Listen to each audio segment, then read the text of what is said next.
What's up, guys, and welcome back to another episode of Clunker Revival. In this episode, we put back together the lower unit and put on new shifter cables. But first, let me explain what happened with the lower unit. You'll see in the image on the right that this is the lower unit disassembled. Upon an inspection of the lower unit, we noticed that there was a shim and that the shim had been made out of nylon. After further inspection of the shim, we did conclude that it was flattened, allowing the rod in the upper unit to move down inside the lower unit, disconnecting from the drive or reverse or even neutral. The great news is that the shim was very inexpensive. After sourcing a new shim and replacing it right where that red circle is, it was time to put the upper and lower unit back together. In the next segment, we further diagnosed the problem, followed by showing the unit back together. So imagine that this box and this rod are the lower unit. What's happening is the shim in the lower unit has gotten worn out, so it's moving back and forth in the lower unit. There's a shim that needs to be replaced, locking it and not allowing it to move down into the lower unit. By replacing this shim and putting it back together, we're inevitably putting this upper unit and this lower unit back together, interlocked, going forward in reverse, not allowing the lower unit to go down anymore, working itself into the lower unit. On replacement of the shim, this will then become a locked unit, allowing you to go forward and reverse and being locked in at all times. You can see here in the lower unit now, this rod does no longer seep into the bottom of the lower unit. By replacing the shim, it is now locked in this gear. No longer can it go down into the lower unit if pressure is applied. Now it's time to replace those shifter cables. We start by taking off the master control box and then take it apart and see what goodies are inside. Now on to where we got these shifter cables. After a quick Google search, I did find Wholesale Marine, who make all kinds of different parts for all kinds of different boats, and particularly old ski boats. A matter of fact, this old control cable came in 3 different versions, 1 extreme and 2 others. The part number itself is CCX17915. The last 2 digits, 15, equals of how long the cable really is. In our case, 15 feet. The total cost for 2 cables was $104, pretty inexpensive. The whole process by Wholesale Marine was pretty easy. Once you check out in your cart, the package did arrive in 7 days. I'm not paid by Wholesale Marine, but I found their services really great and I look forward to using them again. After splitting open the old master control box, you'll see there's a big wheel that helps it go into drive or reverse. Then you'll see lots of old grease that needs to be cleaned out.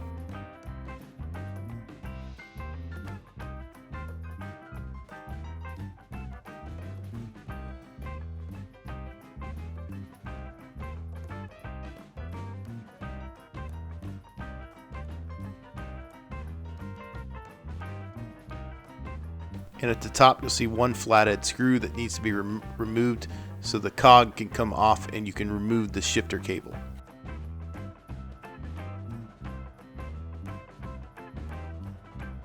Holding the shifter cable in is 1 cotter pin.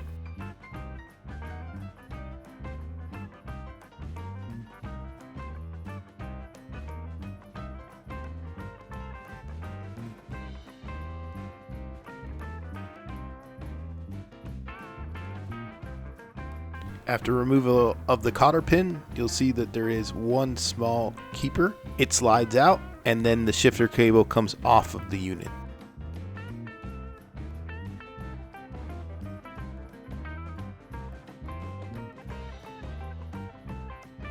After removal of the shifter cable, you'll see lots of old grease that needs to be cleaned out. After we swipe out the old grease, you'll see that at the top right hand corner, there's a big area that a lock cylinder should go in. These control boxes were made for quite some time, the mid-70s even till the mid-80s. So there's several different models, inboard, outboard. In our case, this was applied to an old Mercruiser 120 that already has 2 lock cylinders on the dash, one for trim and one for starting. Also, it does not have an electric choke. It has an old school manual exhaust choke. So the 2 holes in the master control box are not in use.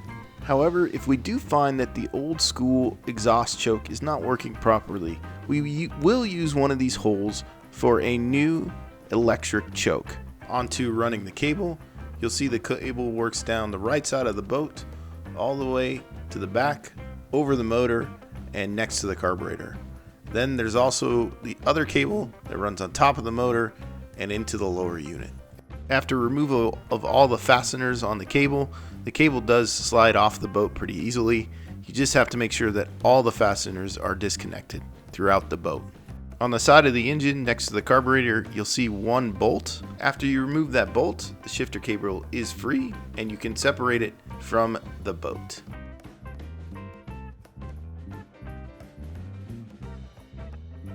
Then it's time to run the new shifter cable and put together the control box.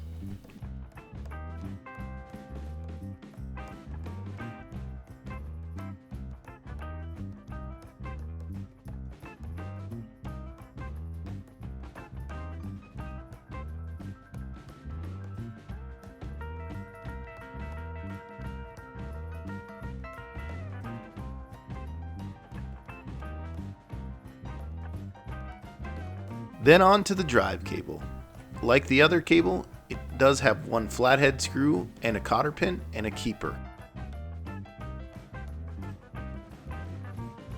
Before you remove the shifter cable, however, you have to remove the ignition switch. The ignition switch allows it to not be started in gear, or in our case, drive or reverse. Pretty simple, 2 flathead screws, and then it comes off.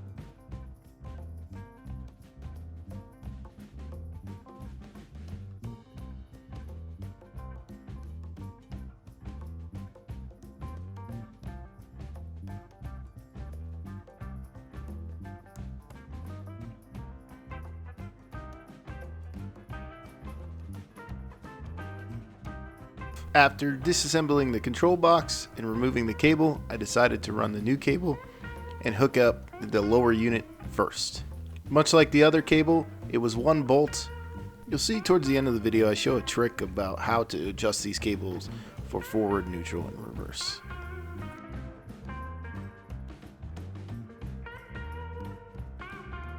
Then back to the control box where we reassemble and put the whole thing back together. In the comments below, I'll drop several links of several different videos that I found on YouTube that help me understand this control box and how to take it apart and put it back together. Also, if you know any suggestions about what to do with these big holes in the master control box, what I should use them for, or maybe what you use them for on your boat, please leave a comment below.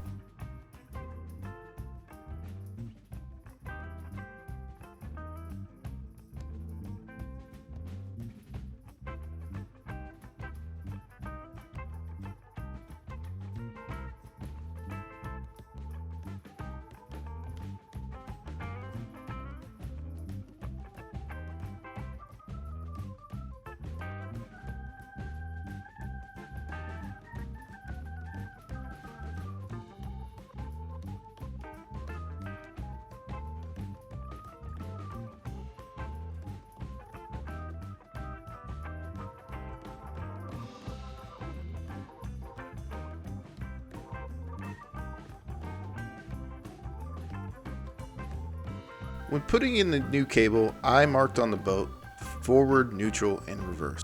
By doing this, it allowed me to adjust the cable and make sure that it hit each point.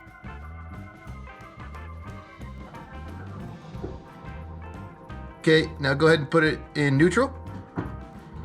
Okay, now go ahead and put it in reverse. Sweet. And neutral. And drive. Sweet. And that's it. I hope you enjoyed this episode, and thanks for watching. God damn it, that's the second time. Woo! Come on, man. Tuck in your shirt. What are you doing to that cable? Remember, there's 3 things that you can always do to help: like, subscribe, and watch the full video.